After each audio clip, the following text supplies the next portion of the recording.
Good afternoon from New York, Excellencies, distinguished colleagues, ladies and gentlemen. It's a pleasure to start our virtual side event. Warm welcome to you all. Thank you for joining us, and I'm excited. And I know with me are also all our panelists and speakers who I will be introducing just in a minute. My name is Michal Mlinar. I am the ambassador, permanent representative of Slovakia to the United Nations in New York, and also co-chair of the United Nations group of friends of security sector reform.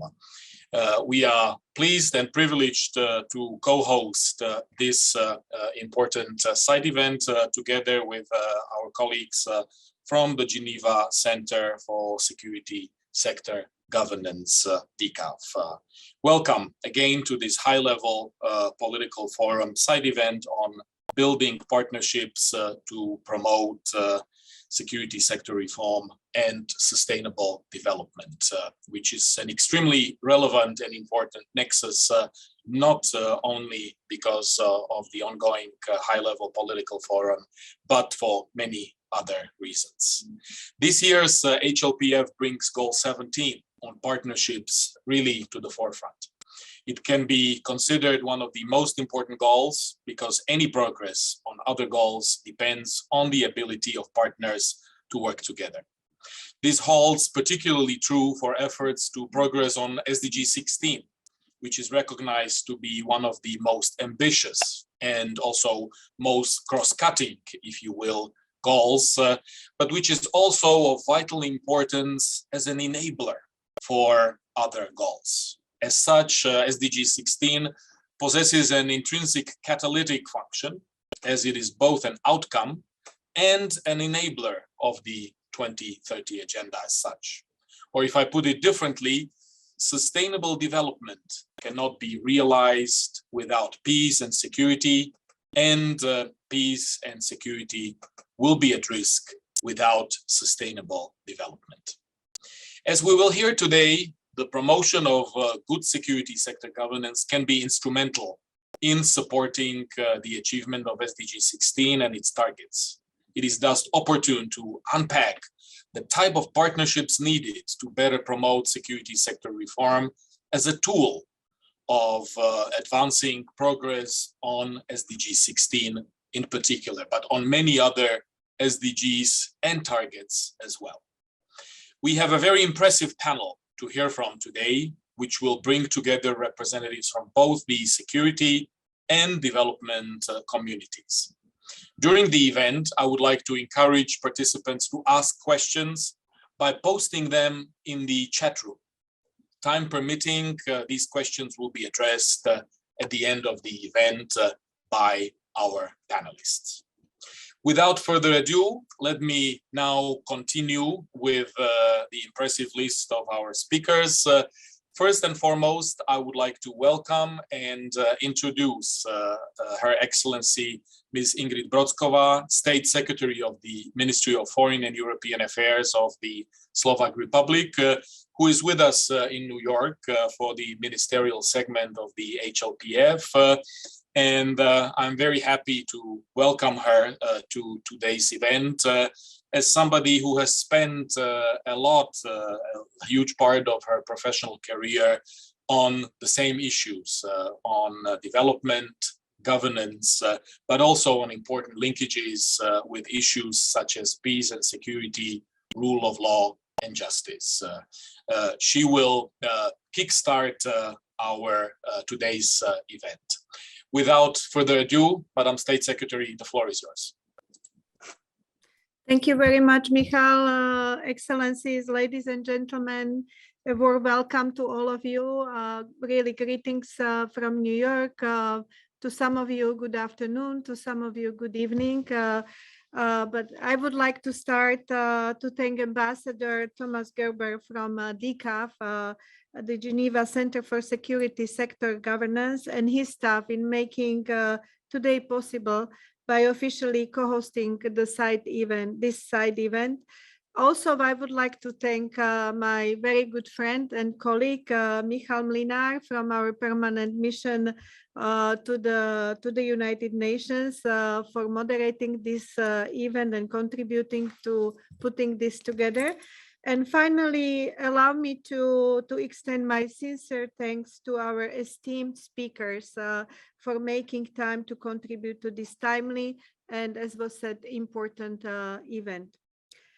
In the context and also in the spirit of this year's high-level political forum for sustainable development and its focus on SDGs 17, let me take a moment to reflect on the importance of partnerships for driving progress towards the 2030 agenda. In particular, I would like to highlight how partnerships between the security and development sectors are crucial, critical for achieving the aspirations of the 2030 agenda, and in particular, the SDGs 16 on peace, just and inclusive societies. As a long-term champion of security sector reform, the Slovak Republic has long acknowledged the SSR is a key tool for driving broader development processes. Since the 90s, my compatriots have worked to promote the SSR on the national and international stage and to highlight its important role in sustaining peace and facilitating long-term development. This includes during our time as a non-permanent member of the Security Council in 2006-2007, and later as a co-chair of the UN Group of Friends of the SSR. Indeed, it was in 2007, during Slovakia's February presidency, that the Security Council first began discussing the SSR as a thematic agenda, thematic issue. The presidential statement that followed and the subsequent report, Securing Peace and Development, the role of the UN in supporting the SSR, were key milestones in the history of the SSR. Together, they laid the foundations for the adoption in 2014 of the first thematic resolutions on the SSR, Resolution 2151. Among others, it recognized the important role of the UN system in supporting nationally owned SSR efforts, which can contribute to peace and sustainable development. Nearly a decade later, following the adoption of 2020 of Resolution 2553, it is now widely acknowledged that reform of the security sector, particularly in conflict-affected societies, creates an environment conducive to political and social and economic growth.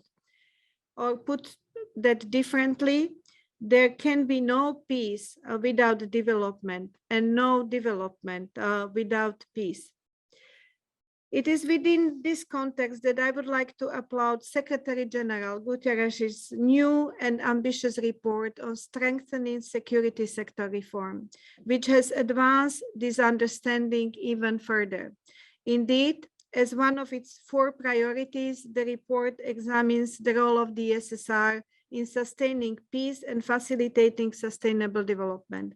Not only does it recognize that the 2030 agenda and the SSR are mutually reinforcing frameworks, but it is also acknowledges that the 2030 agenda provides an important entry point for planning and implementing security sector reforms. While the nexus between security and development is now widely recognized, much work remains to be done if we are to accelerate progress towards achieving SDGs 16. It is my sincere conviction that such progress requires enhanced partnerships between the development and security communities, and the SDG 16 provides a perfect opportunity to bring these worlds closer together. Indeed, it is for this very reason that we are all here today. We must not, however, forget the challenges that lay ahead. 2 years into the decade of action, authoritarianism, nationalism and populism, the climate crisis, the effects of the COVID-19 pandemic, and ongoing geopolitical contestation threaten to derail progress towards achieving SDG 16. In light of the formidable challenges we face, there is a greater need than ever for partnerships. Indeed, no single actor can tackle the complex and interrelated security and development challenges we are grappling with. Now it is time to act. We need to cooperate. We must not wait. We must redouble our efforts to put good governance on the security sector at the heart of SDG 16 and to break down the silos between the development and security sectors in order to do so. If we do not, the chances of achieving the inclusive, safer, and fairer world envisaged by the 2030 agenda may be compromised. I want to reaffirm to all here today that Slovakia stands ready to support the international community in achieving these aspirations. To conclude, let me conclude by reflecting on the words of my dear colleague and former president of the General Assembly, who once remarked, I quote, "Security actors hold the tools that can pull society back from the brink of conflict or push them over the edge."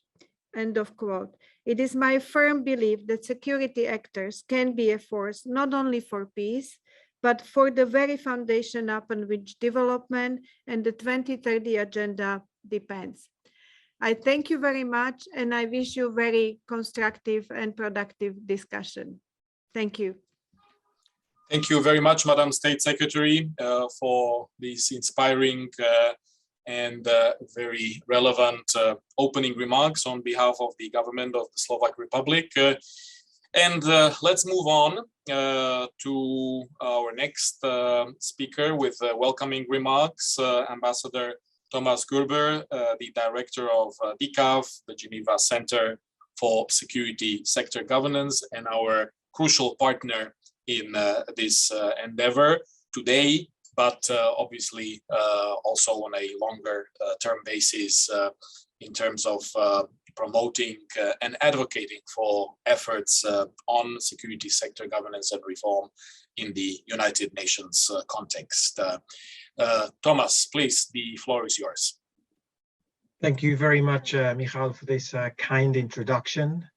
Excellencies, ladies and gentlemen, dear colleagues, a very good afternoon, evening, or morning,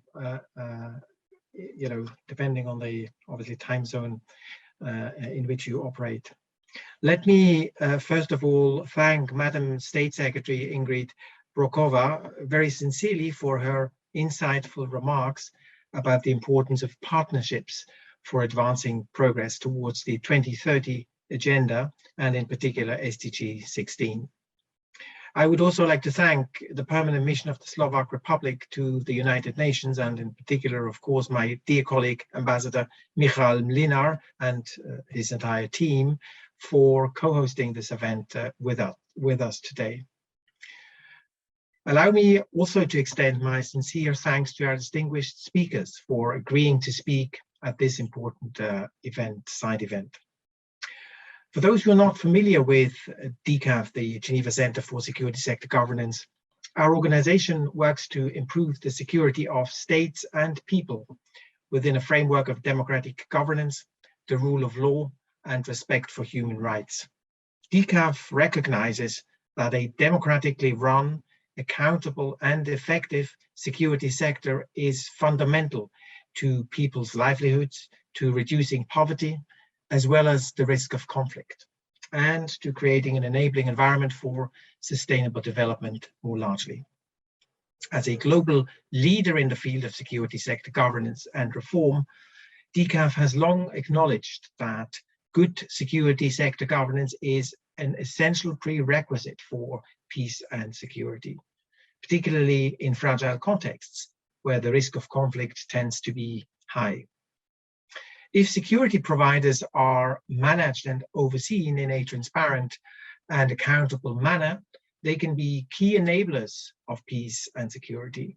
If, however, security providers are not subject to effective democratic civilian oversight, they can become prone to corruption and human rights abuses.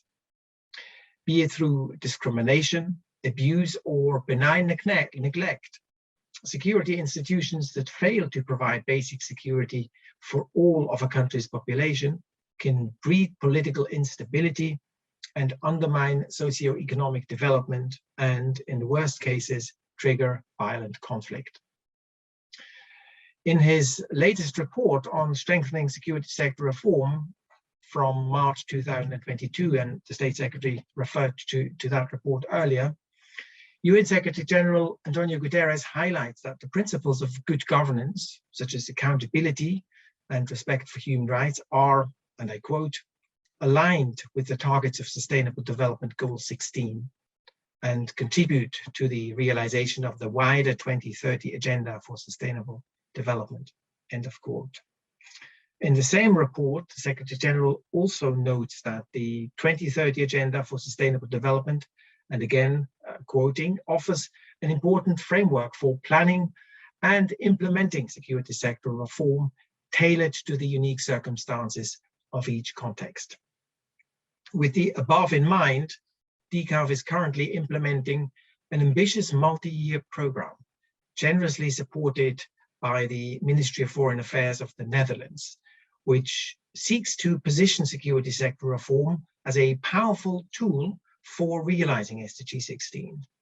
At the heart of this program is the conviction that partnerships between security and development actors, particularly within the UN system, are absolutely key for advancing progress towards a more inclusive, safer and fairer world. And that SDG 16 provides a unique opportunity to bring these different communities closer together.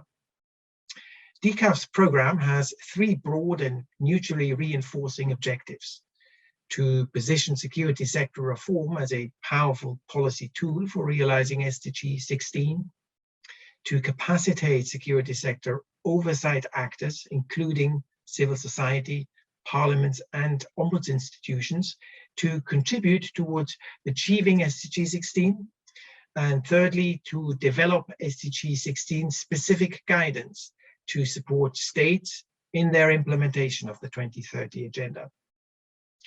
Among the many work streams of this program, we conducted an analysis of over 150 voluntary national reviews from the first 4-year HLPF cycle. And we found that 41% of the responders included a reference to the importance of good governance of the security sector, albeit mostly in inexplicit terms. Within this reporting cycle, we found that 63 states highlighted various aspects of security sector reform when examining the implementation of particular SDG 16 targets.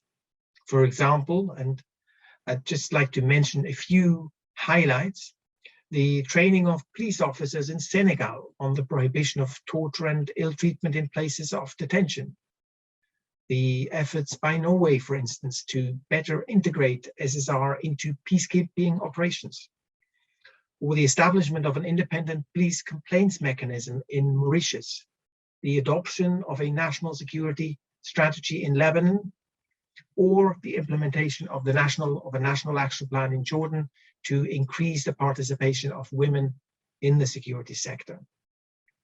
Our research clearly demonstrates that while there is a growing awareness of the important role of good security sector governance for advancing progress towards sustainable development, there remains much work to be done. Now, allow me to briefly turn to the issue of partnerships and why strengthening cooperation between the security and development communities is so critically important for advancing progress towards SDG 16. At the international level, and particularly within the UN, cooperation between development, security, and of course, human rights pillars are absolutely vital to better implement SDG 16. This requires, however, addressing a host of challenges. These include the reticence of some development actors to address sensitive issues related to security sector reform. And it also often implies a lack of dedicated funds for security sector reform in specific development contexts, all of which can hinder, and in many cases has hindered, comprehensive engagement between development and security actors. Partnerships are also vital at the national level. In fact, the focus of SDG 16 on accountability and inclusivity requires trust between the public and the government. It is well known, for instance, that the police will always struggle to provide safety and security for local communities if those very communities do not trust them. In the context of policing, enhanced trust creates opportunities for interactions between community members and police officers, both in the context of responding to crime and ensuring that security needs of local communities are effectively met. An important means for building such trust and increasing the accountability of the security sector lies in the work of parliaments, civil society, and ombuds institutions. What is concerning, however, is that the same analysis of the voluntary national reviews to which I've referred a moment ago found that parliaments, a key security sector oversight actor, were rarely mentioned in the reporting. This finding suggests that the important role of parliaments in overseeing security actors is still not fully recognized, despite their vital role in contributing to the implementation of SDG 16. While there is, of course, much more to say on the many linkages between SSR and the 2030 agenda, I shall stop here and let our esteemed speakers further unpack why partnerships are so important for accelerating progress towards SDG 16. Let me therefore end by thanking all of our speakers again for making the time available to contribute to this event. And let me also thank to all our participants for being here today and for showing so much interest in this important topic. Thanks very much, and back to you, Michael. Thanks very much, Ambassador, dear Thomas, for your opening remarks and for your contribution. And we will now continue further with our ambitious list of speakers. I would first like to turn to the police advisor, to Mr. Luis Carrillo. I see now that that our dear friend Ambassador Collen Kelapile has just been able to join us. So first, let me offer a warm welcome to His Excellency Ambassador Collen Kelapile, the President of ECOSOC, and as you know, the high-level political forum last week and this week, the ministerial segment is taking place under the auspices of ECOSOC.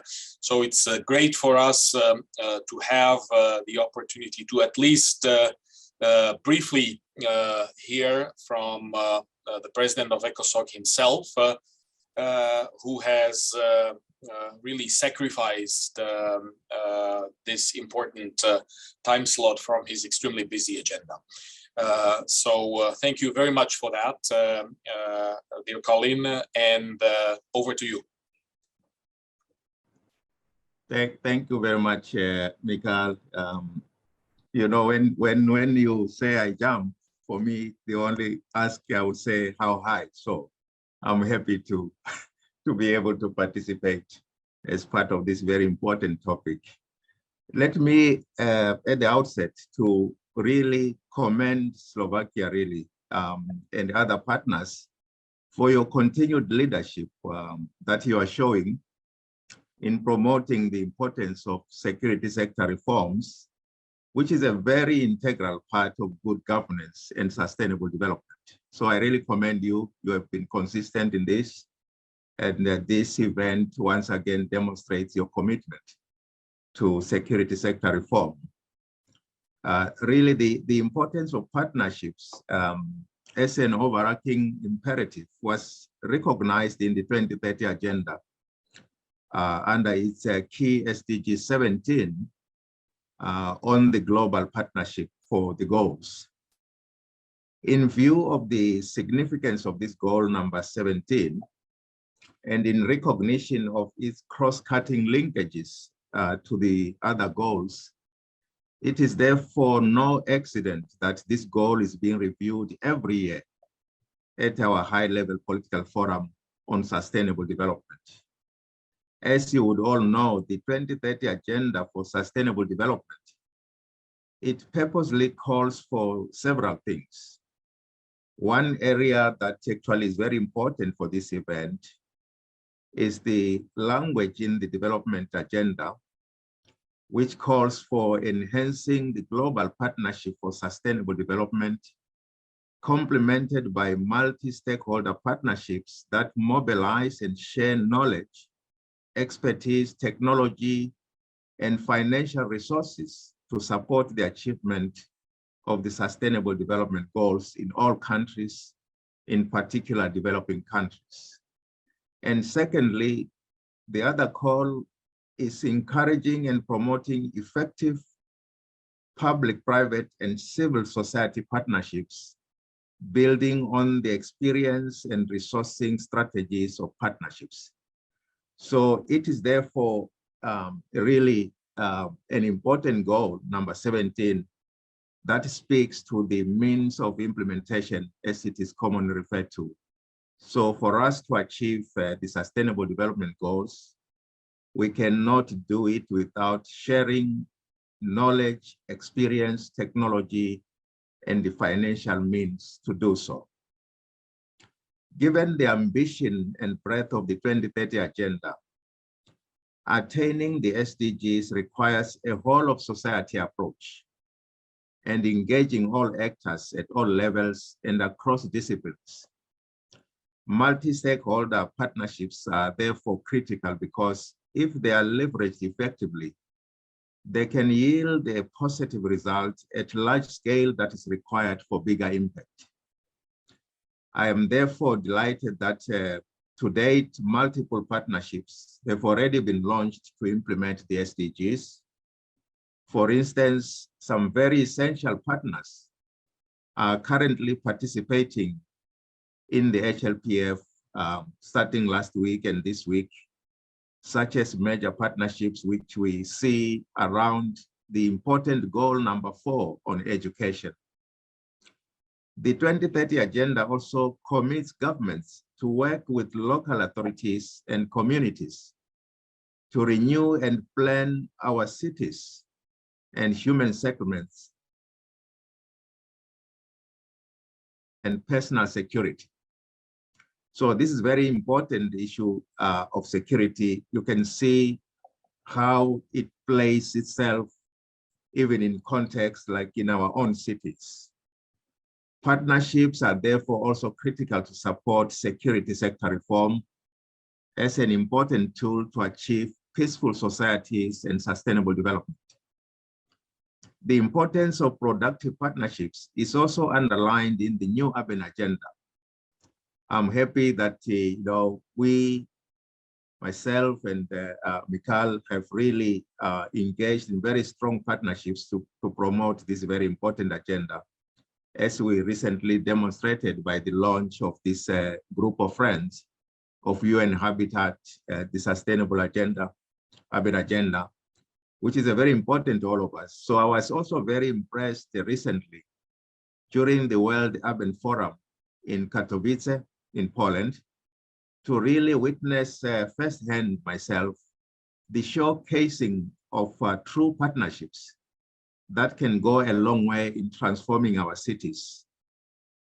Partnerships allow to pull together resources, knowledge, and technology, as I mentioned, and to mobilize multiple actors from all walks of life, with each role player really focusing on areas where they have a comparative advantage.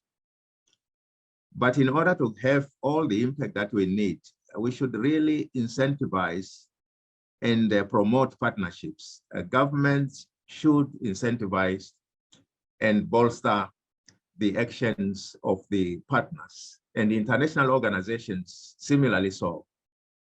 They deserve visibility in the work that we do as a recognition that they can provide the impact that is needed. I am pleased to report that ECOSOC's newly created Partnerships Forum now launches the work calendar of the Council and its functional commissions as the first event in February for the busy first 6 months of the year. So I think you would recall that last year in June, the General Assembly adopted this resolution 75-290 A and B, which was on the strengthening of ECOSOC and the HLPF. And in that same resolution, there was a call to really elevate the previous arrangements under the Partnership Forum into a real dedicated event that kickstarts the calendar of ECOSOC. And I was happy we convened on the 2nd of February, the Partnership Forum in its new format in February. As mandated by the General Assembly in July, last June rather, in organizing the inaugural Partnership Forum, I ensured that we really make it a multi-stakeholder activity, as it was called for by the General Assembly. I created a multi-stakeholder advisory group, which was to advise me on the preparations and also on the execution of the program itself, because the General Assembly had really requested that I do that as a way of promoting partnerships. So I was happy that with the full involvement of the advisory group, I was therefore able to capture the multiple useful ideas and frontier actions and policy proposals that came out of the Partnership Forum in my summary of the forum, together with the summary that also came from the coordination segment, which was organized back-to-back with the Partnership Forum. So as I said, the Partnership Forum was on the 2nd of February, and the coordination segment followed immediately on the 3rd and the 4th of February. So we generated summaries of the two events, which I was required that as appropriate, I should report them to the following segments of ECOSOC. So in that context, the key messages and recommendations were fed into subsequent relevant forums of ECOSOC, which also culminated into feeding into the high-level political forum of sustainable development, which is the final event that we are going through as we speak. I therefore strongly believe that the input of the diverse members of the advisory group and the messages that came from their input greatly inspired the work of the ECOSOC family in the following months from March to July this year. And I'm pretty confident that what I'm hearing as the reason for a successful HLPF this year could be attributed to this new way of organizing our program, which starts with the Partnership Forum as the first event in the year. I would like to conclude here, Michael, by underscoring that enhanced engagement with the private sector also is very important in realizing the SDGs. It really fosters the needed buy-in of the partners. We must make sure that the main activities of private business continue to reflect how they encompass the targets and the indicators which are set out in the 2030 agenda in support of achievement of the SDGs. I can see the interactions that we are having, which include private sector. They are really demonstrating that their business models, they do take into account the 2030 agenda, and they go all the way down to the indicators and the targets. And I would think that it is very important that we continue promoting this so that it's not only the leadership, our leaders who embraced the 2030 agenda, who should be held accountable. Also, the private business should also show accountability, and I'm happy to see this happening, that they are really taking into account the 2030 agenda, and we must encourage it. We must ensure that partnerships are fully supported and the delivery of the commitments is monitored. And as I said, similar to our leaders who agreed to the 2030 agenda, the partners need to also be held accountable on their promises. And I'm happy to know that there are mechanisms already in place. For example, UNDESA is maintaining information on how they're doing to ensure regular monitoring and reporting of the activities coming from the partners. But moving forward, I think we have additional opportunities that are coming up. We should use, for example, the 1 year lead up to the SDG Summit in September 2023 to really mobilize new partnerships to help turn the tide and get on track, especially in achieving the 2030 agenda.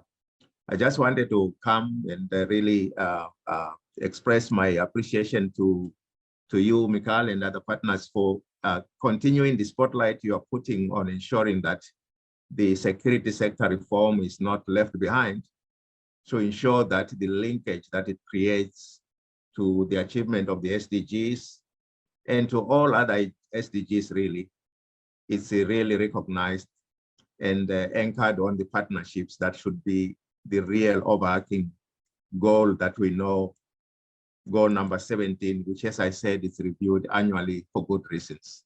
Otherwise, thank you so much again for this invitation. And I wish you very successful outcomes of this event. Thank you very much, Mr. President. Congratulations on your ECOSOC leadership and special thanks for championing the partnerships, as you have indicated, and important linkages with various issues that really deserve our further focused attention, and you have highlighted a good number of them. And of course, security sector reform and its governance perspective fit extremely well into the wider 2030 agenda and the SDGs. And we look forward to working closely further in the ECOSOC format, in the partnerships forum in particular, but also in other contexts, to make sure that we have done justice to the issue, and that the opportunities that we create through events like that have a practical impact also on those who we serve, on the people who are either affected by conflict or who live in fragile contexts and who really need our support and the focused attention so that we can deliver better the assistance that is needed. And this is exactly where you and I in particular have been joining forces on a number of platforms, of course, including the New Urban Agenda and Sustainable Cities, by the way, which is also, as the pandemic has shown us, an important element that needs to be addressed. And the linkage with security sector governance is definitely there. Thanks again for your tremendous support, which is much appreciated.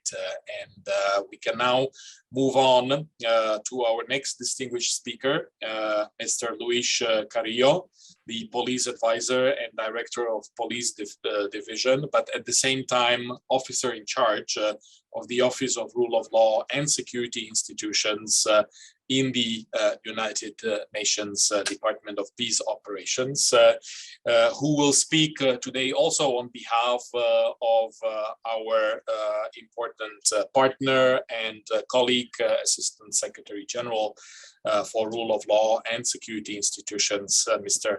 Alexander Zuyev. But of course, in addition to that, the policing perspective and the linkage between security sector governance and policing certainly doesn't deserve or doesn't need any special introduction or any special advocacy, because I think it is obvious to all of us, especially in today's troubled word, if I put it that way. Luis, without further ado, the floor is yours, please.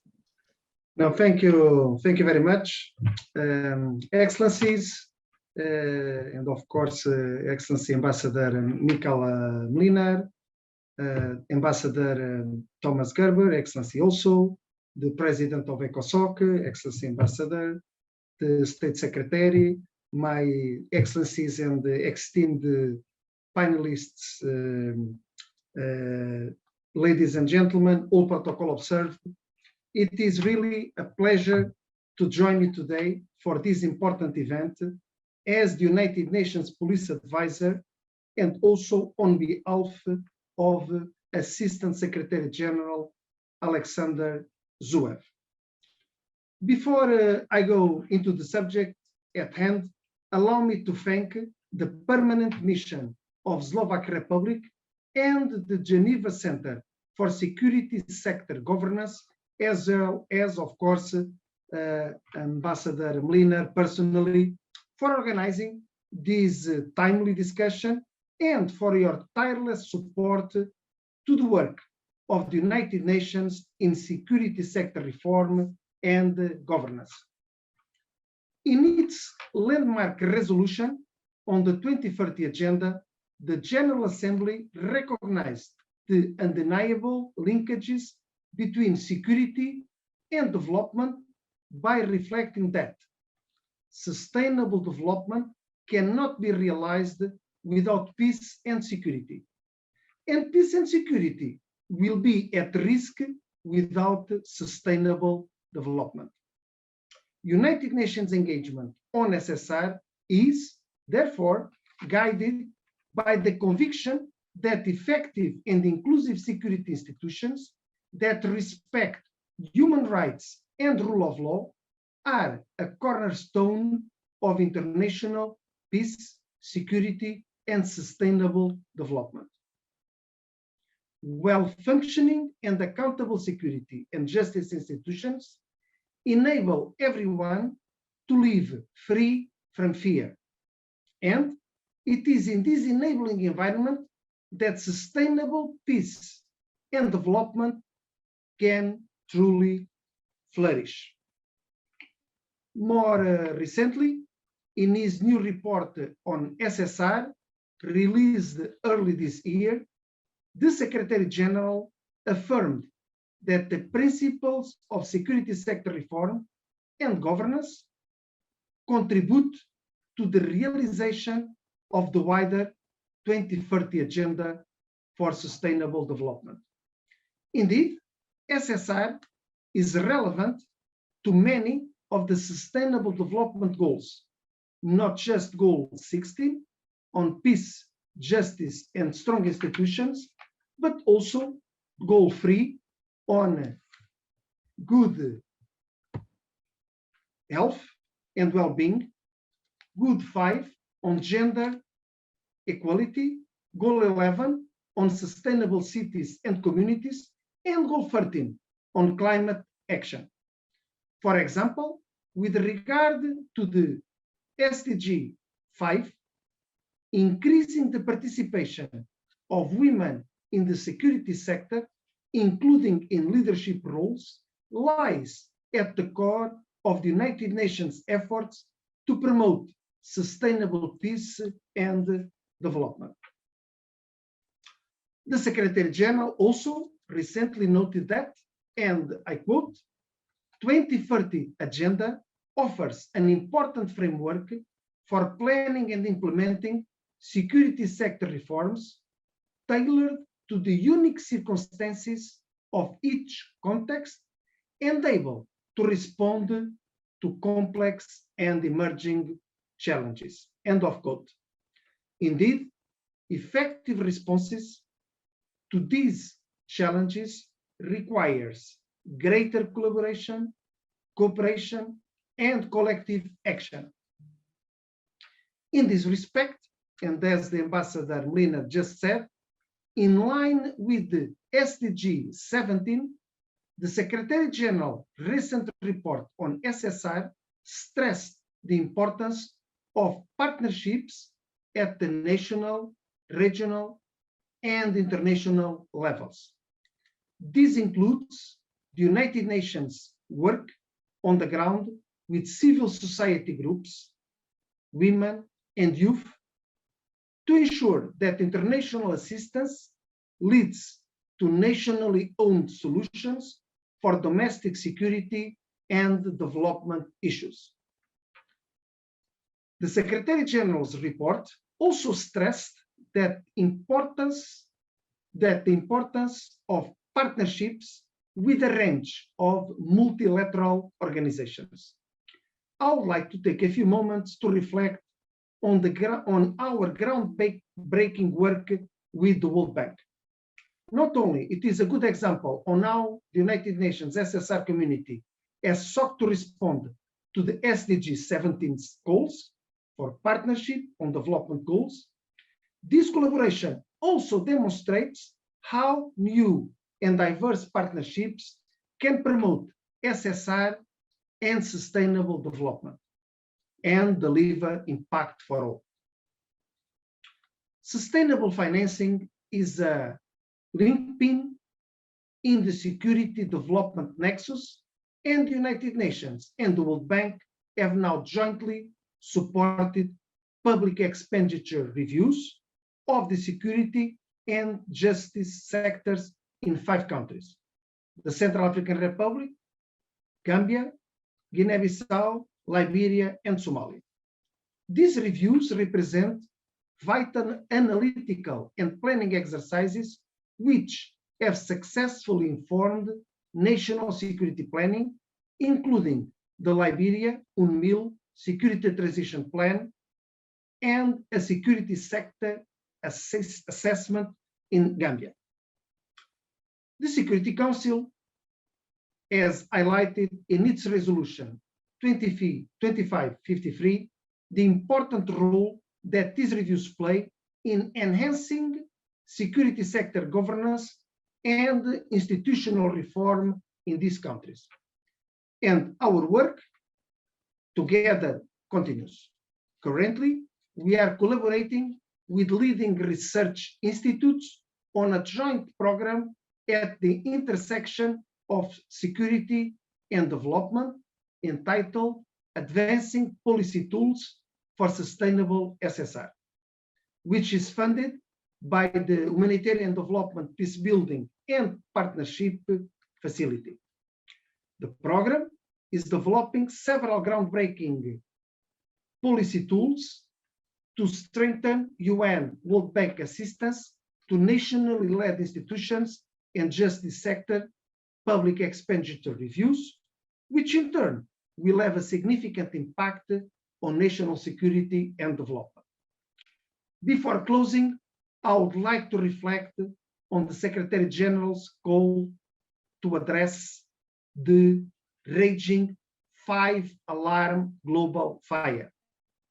We are in an emergency for the climate, for global health, for peace and security, and for sustainable development goals.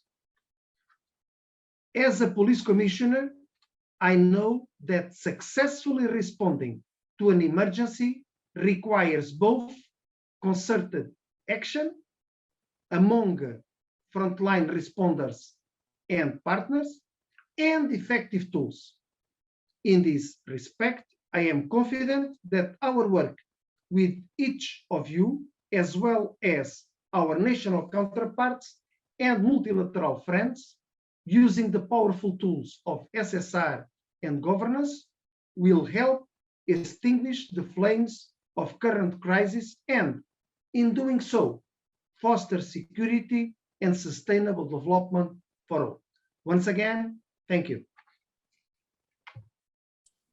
Thank you very much, dear Luis, for addressing the meeting and for covering really a host of important aspects of security sector governance and reform, not only from the police perspective, as was clear to us all, but really taking into account lots of other important aspects.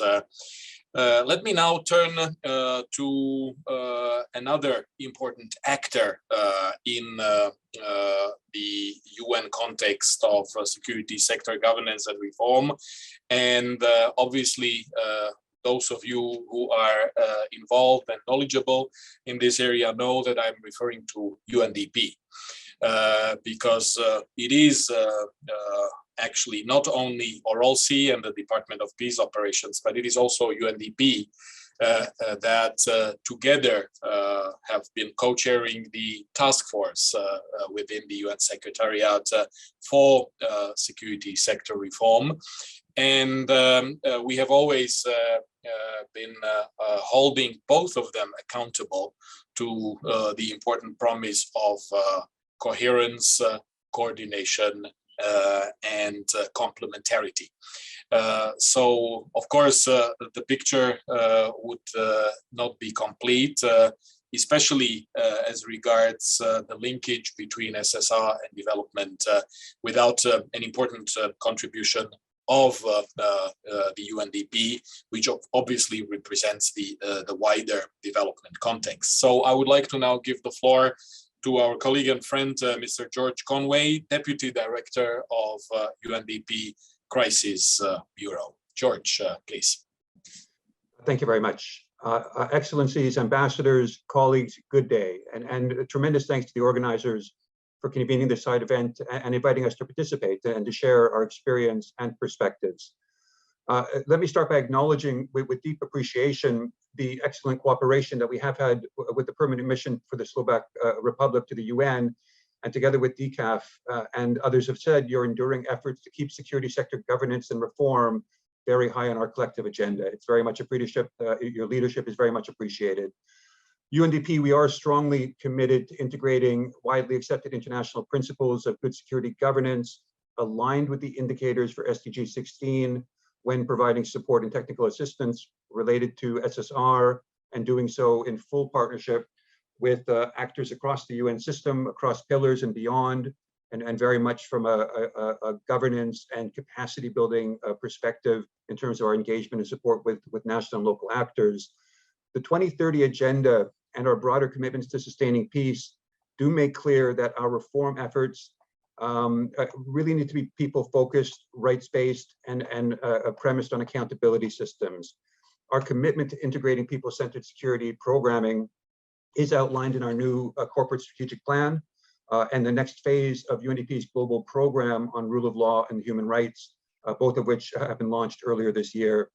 And these frameworks do provide approaches for us on people-centered and human rights-based approaches to addressing the drivers and symptoms of inequality, exclusion, injustice, and insecurity, which are debilitating progress towards the 2030 Agenda for Sustainable Development. And sadly, we're seeing the impacts of conflicts around the world and insecurity having a profound and fundamental impact on progress at this stage towards the SDGs. We're getting quite off track, quite sadly.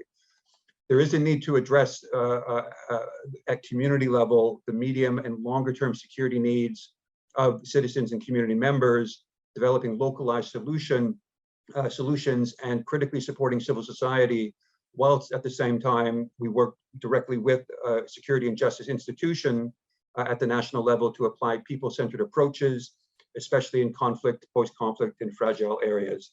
Now to move on to the questions that we were given to specifically respond to, on the Secretary General's new report on SSR, it does provide us new opportunities for strengthening synergies between the UN's development and security pillars and other parts of the system, in fact, building on some quite solid experience already. The report does outline challenges, opportunities, and recommendations on how the system can be more effective in providing SSR support for the future. And the UN does have a comparative advantage in ensuring that its relevant bits and pieces are operating in a coherent fashion and bringing in other major stakeholders to work in a coherent way with member states in the development of comprehensive security policies to address people's both immediate, medium-term, and longer-term safety and security needs. Let me briefly mention two concrete entry points or opportunities that are highlighted in the report, although there are many to draw on. The report does reference our UN system-wide commitment to advance the integration amongst dedicated political, security sector, and mediation capacities at headquarters and at the country level through better shared analysis and planning for security sector reform. And this really is a clear and unambiguous call to link up capacities and work cross-sectorally, both at the HQ level and in our engagements in program countries. Again, in the ongoing broader discourse and momentum around the HDP nexus, the humanitarian development peace nexus, this is a really important opportunity to really start to elevate this type of work. Second, the report also explicitly mentions the need for continued strengthening of capacities of resident coordinators so that they, and working with country team colleagues and other parts of the system, can accompany governments that are striving to develop and strengthen their security sectors as part of democratic transitions. And capacitating our work on the ground in the right way at the right time is indeed critical in order to respond in some sometimes very volatile contexts. And the Department of Operations Support, a rollout of its new standing surge capacity is certainly a good way forward here for the Secretariat. And likewise within UNDP, we have a well-functioning surge mechanism, including with capacities on SSR, rule of law, and broader governance issues in line with our mandate, that we certainly look forward to cooperating very robustly on in supporting our resident coordinators and country teams on the ground in this respect. As has already been mentioned, we do enjoy excellent cooperation with DPO and with the Office of Rule of Law and Security Institutions, or ROLSI, with Luis, ASG Zuyev, and all of their colleagues, which we have found has been really key to ensuring complementarity and coherence, certainly at a policy and guidance materials level, at global level, but very importantly in terms of the work that we're doing jointly at country level. We also, as has been referenced, support collective collaboration through the Interagency Task Force in SSR, which we co-chair, and through the Global Focal Point Arrangement on the Rule of Law, which now has gone into its second decade. So we have a good 10 years of experience with the GFP on the ground, looking at the challenges and experiences and seeing how it is that we can really pull together in complicated contexts.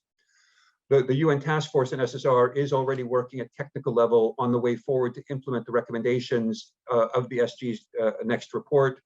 And having this exercise under the task force ensures that the UN system will reinforce and deliver a holistic approach to SSR at global, regional, national, and local levels.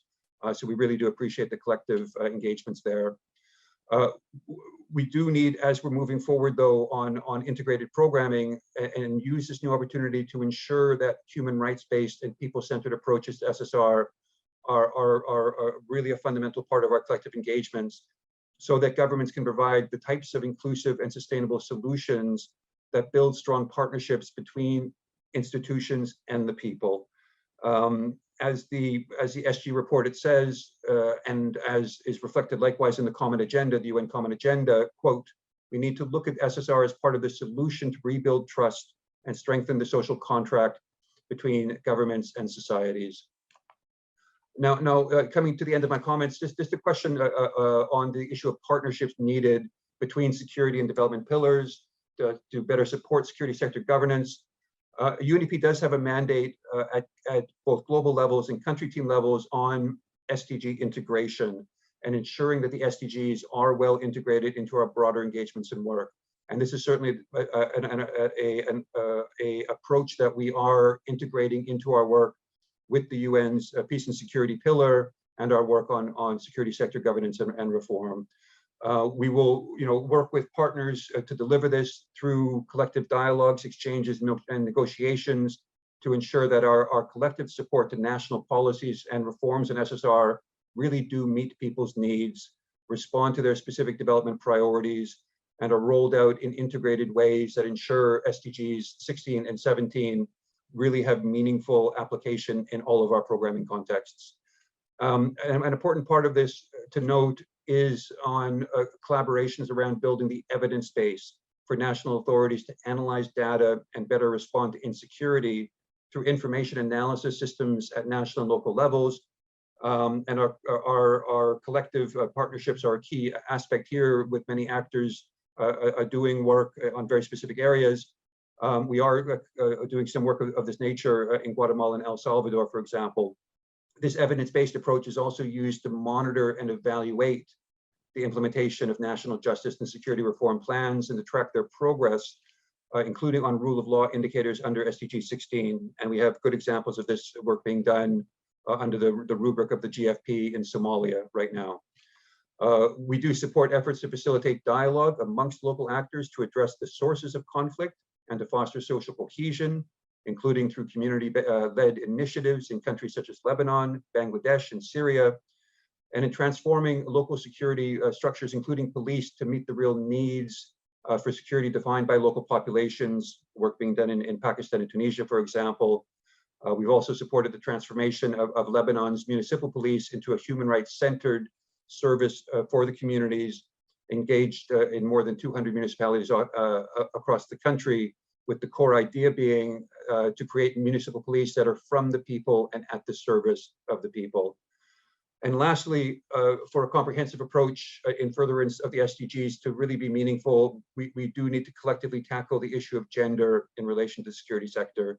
And this pertains to increasing the role of women in the sector and in security sector decision-making. Is something that's especially important in conflict crises and addressing issues around sexual violence and impunity, which again, globally, we're seeing some very sad trends on over the course of recent years. Colleagues, Excellencies, thank you again for organizing this event and for recognizing in the current context that it's not possible to achieve lasting peace and human rights without inclusive and sustainable development, as much as peace and security are a necessary precondition to achieving the sustainable development goals themselves. So thank you very much and look forward to the conversation.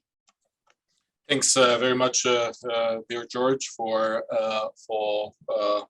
highlighting these important linkages also from your perspective, and also for mentioning the global focal point and its important role for that matter, among other things. And yes, if you can stay with us a bit longer, so that we can potentially come back to some questions from our participants, that would be great. So I certainly would like to encourage any of you, dear colleagues, who would like to ask any questions to post them in the chat box, and we'll do our best to be able to address at least a few questions that our panelists would be able to take up.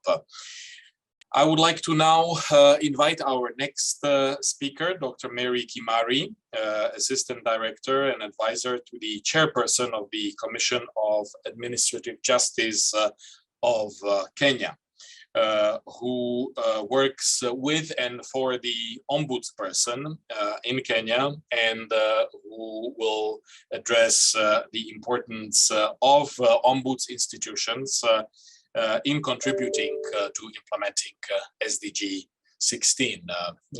Mary, karibu sana. Thank you very much. My name is Dr. Mary Kimari, as once said. Kindly allow me to adopt the protocols. I'll observe them as they are. Now, the first thing perhaps that I would start with is to try and introduce myself from the Commission perspective. Now, our commission, what we refer to as the Ombudsman of Kenya, was established under Article 59 of our Constitution. This is a constitutional commission, independent in its own mandate, however, not in the strict sense.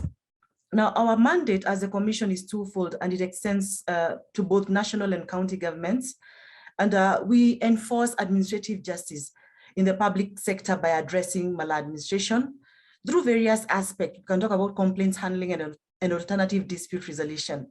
We are also mandated to enforce and oversee the implementation of the Access to Information Act that came to force in 2016. Our functions dovetail into a collective responsibility of what we refer to as the Chapter 15 institutions, of safeguarding public interest by promoting constitutionalism, securing the observance of democratic values and principles, promoting the rule of law, and ensuring equal access to justice, all in all, protecting the sovereignty of the people. Now, while we execute our mandate as a commission, we look at, we do several things, and perhaps the first one is the complaints handling and also the alternative dispute resolution methods in trying to resolve the conflicts that arise, the training and the technical supports on both complaints management and access to information. I'm in charge of the advisory opinions on matters that affect public administration, security sector here within that line, and also audit or spot checks on public offices to ascertain standards in service delivery. As an ombudsman institution, now back to your question, as an ombudsman institution, we play a fundamental role in the realization of the SDGs. This is due to the fact that the redress of administrative injustices enhance access to justice, and it has a direct link to the realization of the SDGs. I've had earlier speakers talk about the aspect of gender equality, which we realize, poverty eradication, improved and equitable socioeconomic rights, such as education, health, and also promoting peaceful, inclusive, and accountable society, notwithstanding the aspect of building partnership. Now, sustainable development has been said earlier, and I'll reiterate that, cannot be realized without the existence of a just, accountable, effective, and strong institutions. This is the ultimate mandate of our institution as the Ombudsman. We are the key enabler for the realization of this is the key realization of all the SDGs, and in particular, SDG 16, and now with the aspect of partnership 17, whose targets fall squarely within our mandate. We've seen, we look at the aspects of building partnerships in the promotion of the security sector reforms to enable realization of the SDGs. The Commission has very strong collaborative ties with Picaffe. I remember the chairperson has made several presentations being sponsored by Picaffe on international forums such as the Geneva Peace Week in Switzerland, the International Conference on Ombuds Institutions, on the Armed Forces in Bosnia, the Stockholm Conference, the Knowledge Platform Conference, among others. Please note that during the Bosnia Conference, our chairperson was accompanied by representatives from the Ministry of Defense, our parliamentary committees on defense, the Justice Legal, the delegated legislation, to participate in this conference, which was out to highlight the role of an office, of an armed office of the Ombudsman institution. These engagements lead to the discussion on the aspect of supporting the Commission in setting up a military ombudsman. I know we've seen several IEC materials about the US military ombudsman that have been used by the Commission and shared with other African ombudsman institutes, noting that our chairperson currently is the Secretary General of the African Ombudsman and Mediators Association, and also the current president in the Institute the International Ombudsman Institute, African chapter. So with that in mind, she's been very passionate to ensure that this aspect of a security sector reform has been captured well, and we are moving towards forging and creation of very strong relationships. We note that, or it is trying to realize or to note the subtle realization of SDG 17 by the Commission in collaboration with Picaffe. In 2021, we engaged several institutions, 14 stakeholders to be precise, that are involved in human rights and security defense matters in Kenya, to formally introduce this specific concept, manage a buy-in, and get further commitment to the initiative to share insights and experiences on human rights matters. The reason we went that route is to ensure that our security sector becomes more transparent and more accountable. At the back of my mind, envisioning that this will help us then in the realization of the SDG 16 through forging effective partnerships with the various stakeholders. Thank you. Thank you very much, Mary, for bringing to our attention also the perspective of ombudsman, ombudsperson, or ombuds institutions that that operate in this particular context, and the various other linkages and important contexts that we also should keep in mind.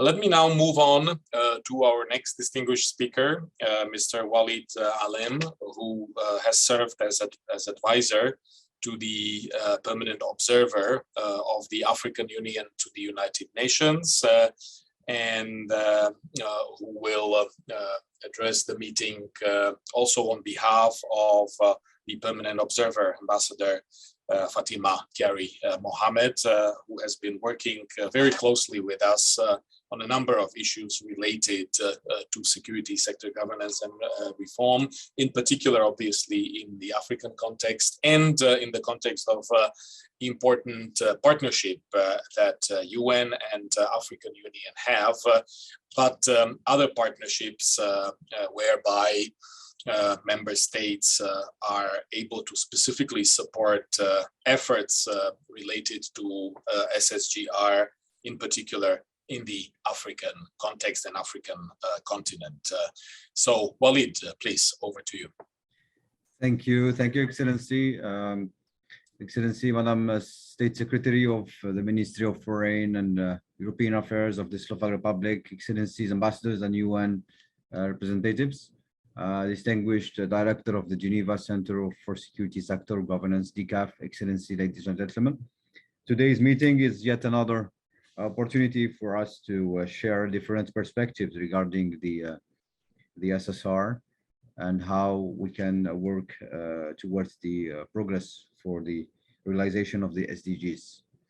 First of all, I would like to thank, on behalf of Ambassador Fatima Kyari Mohammed, head of the EU Permanent Observer Mission to the UN, the DCAF and the Permanent Mission of the Slovak Republic, champion on the SSR dossier, for convening this important side event on the HLPF on such an important topic. I'm also glad to mention that on July 9th, just a couple of days ago, the AU celebrated its 20th anniversary since its official launch in Durban, South Africa, on this same day in 2002. The African Union has a regional organization aimed at, since its establishment, to embrace the principles and to realize the purposes of the United Nations in accordance with the Chapter 8 of the UN Charter. In this regard, advancing the progress towards the SDGs is definitely the core of the AU's work in different respects. Excellencies, ladies and gentlemen, the African Union, learning from difference and every single experience and achievement, always deployed tremendous effort to advance the fulfillment of the SDG, particularly the SDG 16 regarding the field of peace and security. From the angle of the AU Agenda 2063, particularly the aspiration for, which is peaceful and secure Africa, a free conflict continent with harmony and understanding among communities and the grassroots level. Several mechanisms, legal frameworks, flagship project and initiative have been launched by the AU under the African Peace and Security Architecture, APSA, and the African Governance Architecture, which is AGA, in the spirit of taking the lead on advancing the realization of the SDG 16. In this connection, the Silencing the Guns initiative aiming at eliminating conflict in 2030 and channeling resources in the continent towards development has been on the top of the AU agenda during the last years to identify areas of intervention in order to create the conducive environment for an efficient and sustainable African-led solution to conflict. In this regard, SDG initiative, Silencing the Guns, will focus, but not limited to, on the following: redoubling of effort in terms of coordination between AU or the regional economic communities and the regional mechanism, in line with the principle of subsidiarity, particularly on the aspect related to governance, accountability mechanisms, and the prevention of conflict.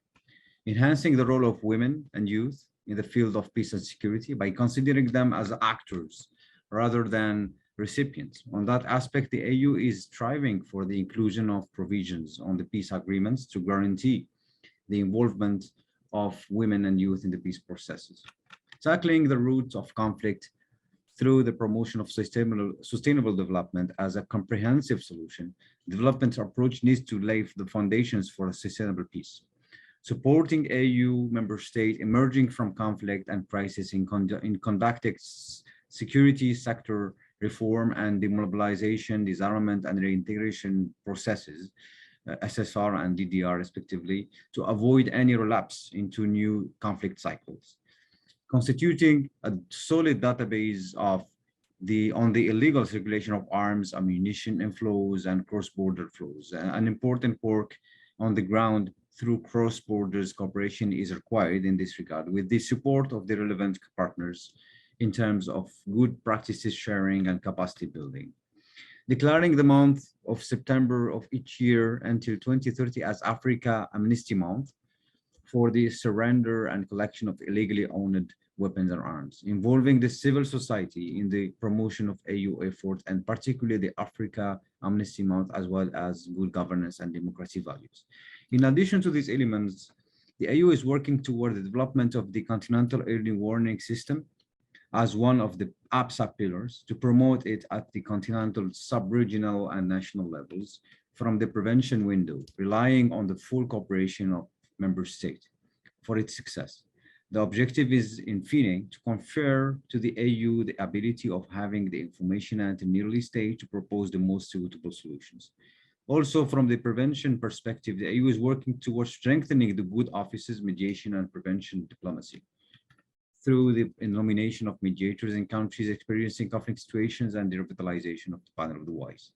Furthermore, the protection of children in conflict, which is a very important element, remains as an essential concern for the AU. An important work has been deployed for the incorporation of provisions in peace agreements to protect children and to assist former child soldiers and their DDR processes. Also, child protection officers, CPOs, have been deployed on the ground to assist in this respect. Although a long way is yet to be accomplished in order to ensure that the protection of children is at the heart of all political and peace processes, the progress achieved cannot be denied. The strengthening of the rule of law and good governance under African governance architecture is also another challenge for the AU, particularly in light of the developments occurred in different countries of the continent during the recent years. The AU has been firm in responding to the unconstitutional changes in accordance with the text and principles enshrined in the Constitutive Act through the PSC decisions sanctioning the countries concerned by such unconstitutional changes and requesting for credible transition roadmaps to elect civilian-led authorities. Excellency, ladies and gentlemen, the elements I mentioned earlier are all connected when it comes to a delicate situation. However, having a well-structured security sector is at the heart of the AU effort seeking for a peaceful continent, and as enshrined in the AU Agenda 2063. SSR represent a major block of the SDG initiative aiming at conferring a concrete sense to any peace process. We welcome on that note the positive evolution in the language regarding SSR in different UNSC resolution and SDGs report, considered as an important milestones. These developments testify on the growing interest expressed by the UN towards this important topic. From the AU perspective, SSR needs to take into account all the elements mentioned earlier, and I wish to underline in this regard the following elements.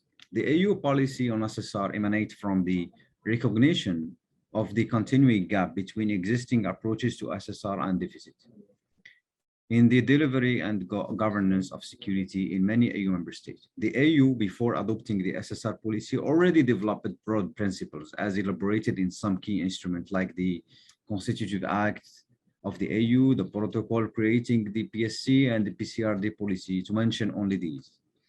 The same AU policy is considered as a major step to address the lack of African ownership, which is instrumental of the SSR engagement.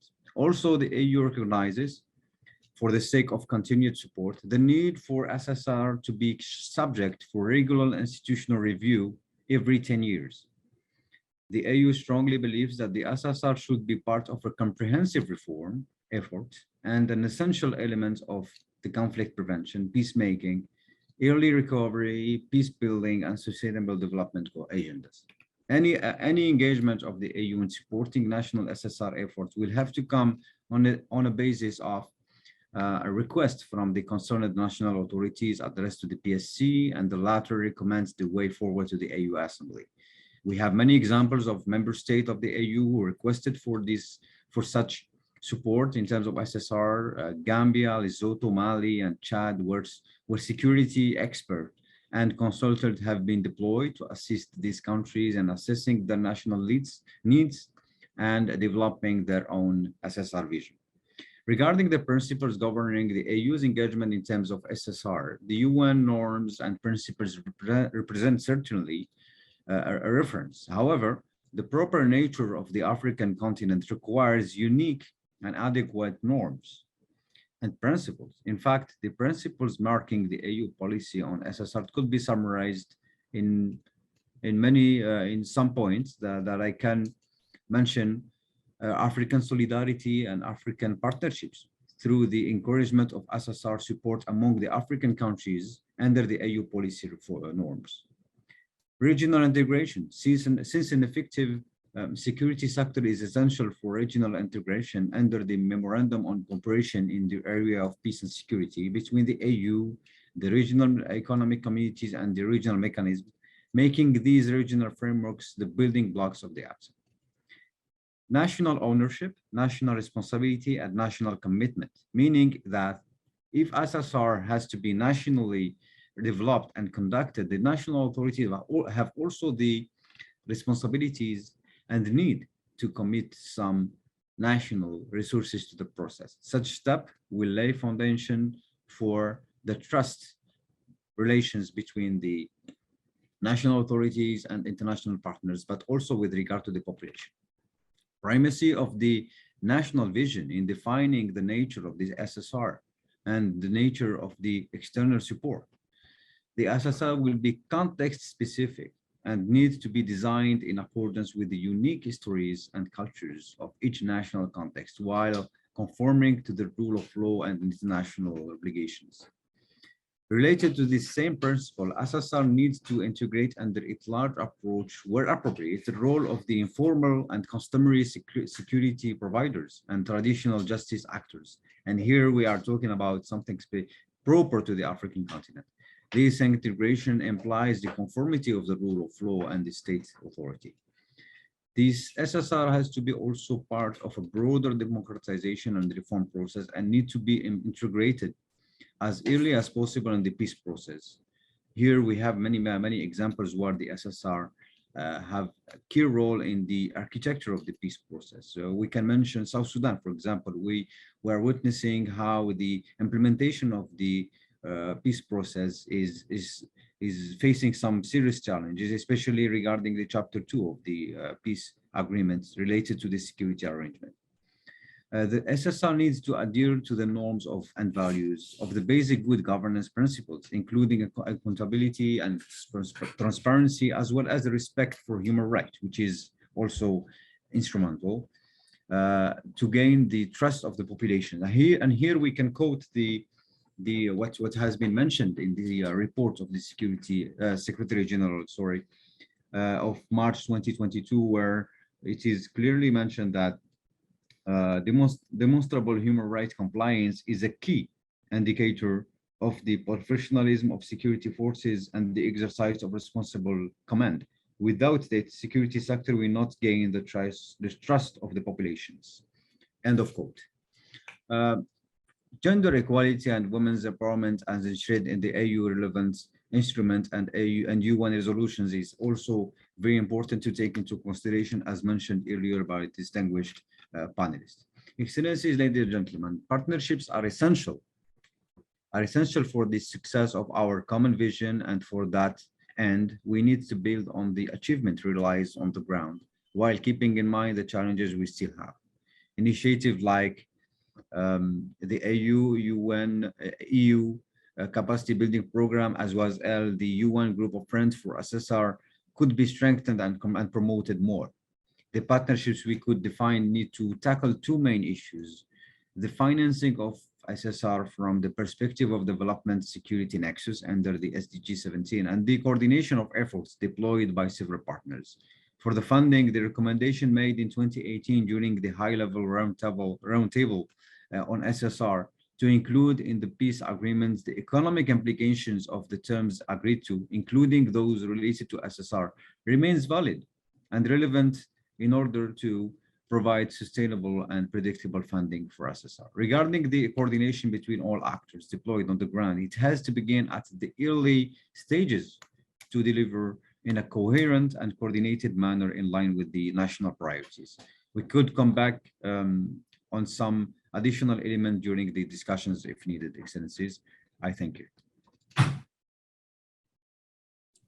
Thank you very much, Walid, for really a rich contribution covering different aspects of the AU policy framework for SSR and the continental approach to various related areas. We have a couple of minutes left, and I would really like to use the opportunity, at least for a couple of minutes, to respond to some of the questions that we have received from participants and ask some of our panelists, in particular, Luis Carrillo, George Conway, but also Mary Kimari, Walid Alem, to address some of the questions that have been asked. And I would suggest that first we look at the question related to increasing the participation of women in security sector institutions, especially at leadership and decision-making levels. This has for a long time been a critical aspect of our work. I can recall also our initiative earlier back in 2018, if I'm not mistaken, where two groups of friends, group of friends of SSR and group of friends of gender parity, have met to address the same issue. But of course, it remains a challenge from different perspectives. Of course, one being the participation of women in the security forces, and the other one being women's involvement in policy and advocacy work related to security sector governance and reform. So that will be the first question. Second question on partnerships with the private sector. And a third question on the recent Secretary General's report on SSR, which has been mentioned by several of our distinguished panelists. And the question there was how to operationalize it and how to make sure that we translate the commitments and the recommendations into practical, tangible work. So back to you, distinguished colleagues, for whichever of these questions you would like to address briefly. And we'll see, if there are others potentially coming, or if we still have time available. So if I may first turn to Luis Carrillo, please. Well, thank you very much for the floor, and thank you very much also for the questions. Of course, on the gender private sector and the operationalization, but also there were one or two topics that were relevant. So one, in terms of the gender, clearly, when we are talking about the different institutions of the sector area, and I will speak a little bit more about the police, either it's important to attract more women, of course, in the United Nations, but at the national level, and also the key role that the women play. And let me tell you by experience, I was police commissioner in 3 missions. In the civil society, it's very important, and particularly the speed and the relationship that you are able to reach stabilization, development, and a society where, of course, everyone is more represented. Further, also, of course, the private sector plays a key role. As we know, even let me go a little bit more in terms of radicalizing, private security companies play a key role all over the world, but it's important that this is taken in a rule of law perspective, where of course the state plays a key role.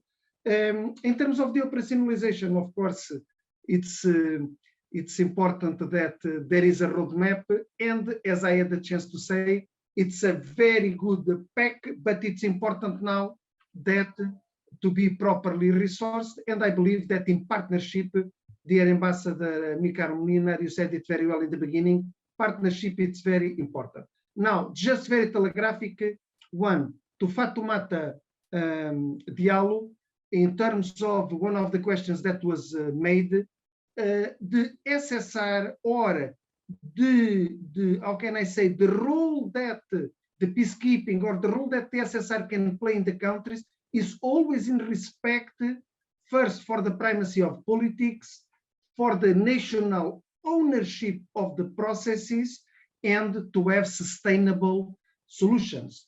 So that was one point. Second, the question from Flávio, from Mozambique, Canimambo. Thank you, muito obrigado. Thank you very much for the question. Look, the separation of powers, we will not go into a doctrinal discussion, but we believe that the separation of powers still today is a very good tool in terms of having a roadmap in the countries where we are. And finally, the question from Mick, that it's related to the operationalizing, of course, the last document of UN as equals. It's important, the partnership and the engagement of all. I believe that, and I will finalize by it, the engagement of Slovakia, the engagement of Picaffe, the engagement of ECOSOC, and that we are on the right way. So thank you very much. Thanks very much, Luis, for really comprehensively addressing some of the issues that have been mentioned. If I now may turn to George from UNDP, please. Thank you, and I'll be really, really brief, because unfortunately I have to run off fairly immediately to another engagement. But I'll touch on the gender question, because it is an important one. And I think, you know, the question of women in the security sector needs to be put in the broader context of enhancing women's broader engagement in political institutions, in government leadership posts in parliaments and cabinets, as well as really empowering women's civil society groups, especially in peace building contexts and in conflict prevention contexts, to be sure that women are at the table, that they're helping to drive policy choices that are in better interest of communities, and not just as a parity issue, but dealing more substantively with the gendered imbalances that are impacting quite dramatically in some societies. So, you know, within UNDP, we have a new gender strategy that's just been rolled out.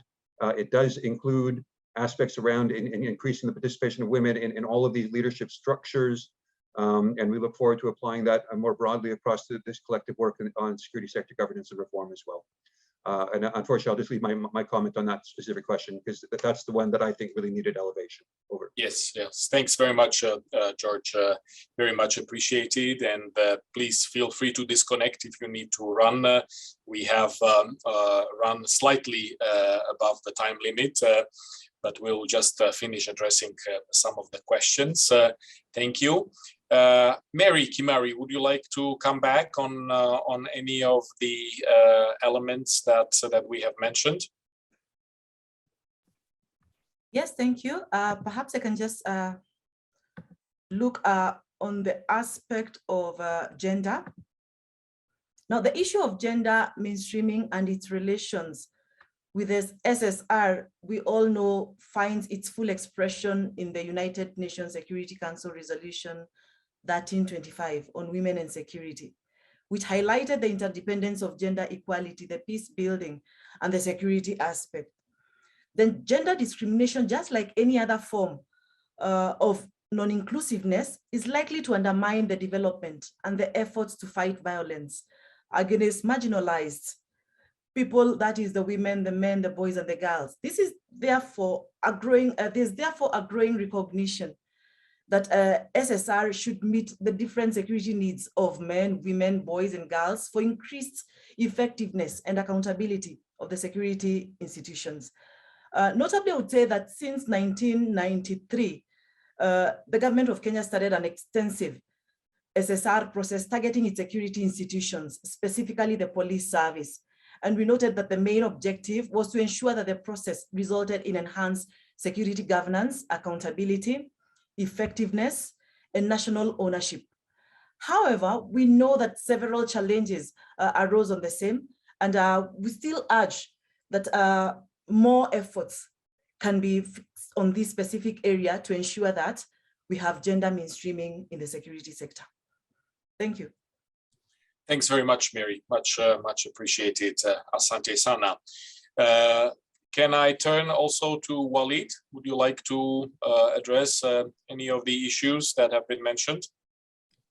Thank you, Excellency. Just a quick one to add just on the partnerships and gender. For the partnerships with the private sector, as mentioned in the questions, from the AU perspective, it's very important always to observe the compliance with the national principle, national context, as I mentioned in my intervention, but also compliance with the text that to which the national authorities adhere. For example, at the AU level, we have conventions on the issue of mercenaries. We have convention on how we can,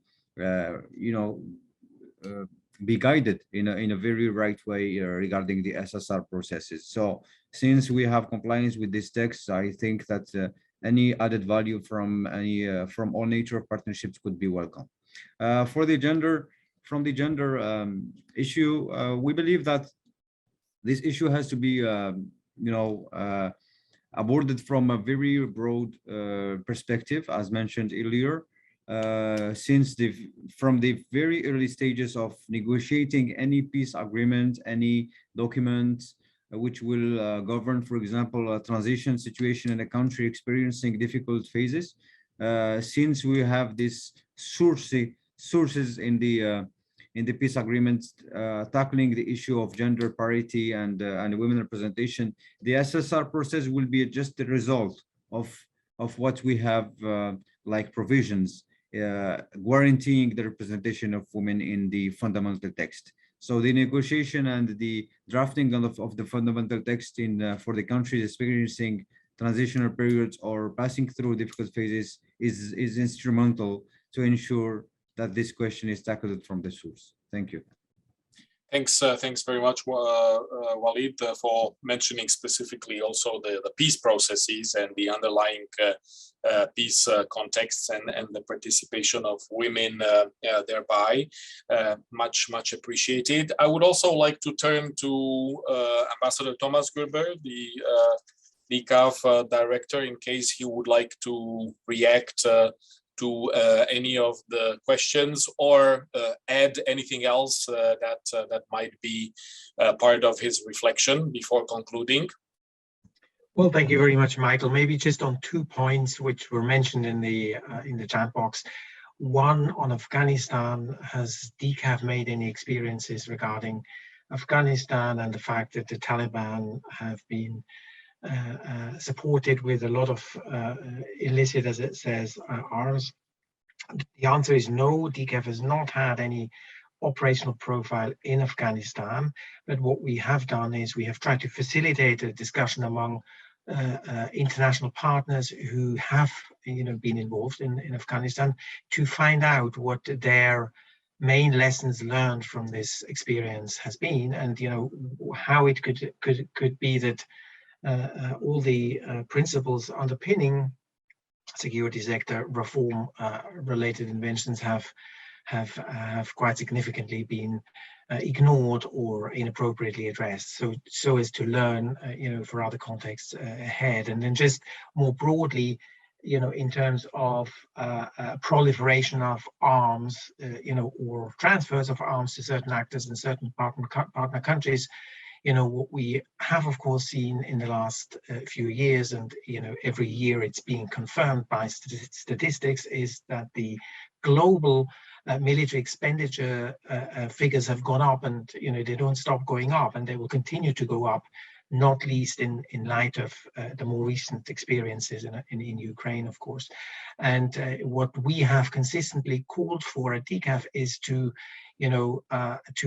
make sure that there remains a meaningful balance between these expenditures, these military expenditures, and institutions, and arrangements following the principles of good security sector governance, in order to ensure a sound management of these military capabilities. I just wanted to add this because it's an important trend which we're seeing. Thanks. Thanks very much, Thomas, for those reflections, and again also for this important partnership in making this side event possible during the HLPF ministerial segment. Well, Excellencies, distinguished colleagues and friends, I'm not going to really make any conclusion or firm summary, because that would be too ambitious to make under these circumstances, and also the time doesn't really permit that. But let me say at least that I know I speak on behalf of all of the organizers, that we have been extremely grateful to all our speakers and panelists for working with us and for finding the time, but also grateful to all of you, distinguished colleagues, participants, because the discussions have been extremely rich and relevant. I'm sure you will agree with me there. And they deserve further reflection and further attention from our end. And we certainly will continue doing that, specifically in the context of the UN Group of Friends of SSR that South Africa and Slovakia have been co-chairing, because in the aftermath of the Secretary General's report that was mentioned numerous times today, a draft plan of action has been designed in the ORALC, and obviously the group of friends intends to further unwrap the various issues and focus the member states' attention to these issues that are related to the need for further capacity building, advocacy and outreach, policy and programming areas, just to mention conceptually and fundamentally the most important ones. So we look forward to continuing our cooperation with all the partners and with you all on the same. I also would like to add that we have really been particularly pleased by the richness and the substance of the presentations that we have heard, and we will ask all our panelists to provide us also with the written version of their contributions, and we would like to share them virtually with you on the Picaffe website, and we will gladly share with you all the details of where you can find the information and the presentations. I think it will be extremely useful. Under other circumstances, we would have potentially considered publishing a publication, but now in virtual era, I think publishing this information on a website would be equally useful and will serve its purpose. So thanks again to all of you for spending this precious time with us, and to be continued. And on that note, I would like to conclude the meeting, thanking you again for your participation, and wishing you the successful rest of this important week of HLPF and further professional and personal success. Thank you. Bye-bye. Thank you. Bye-bye. Thank you. Bye.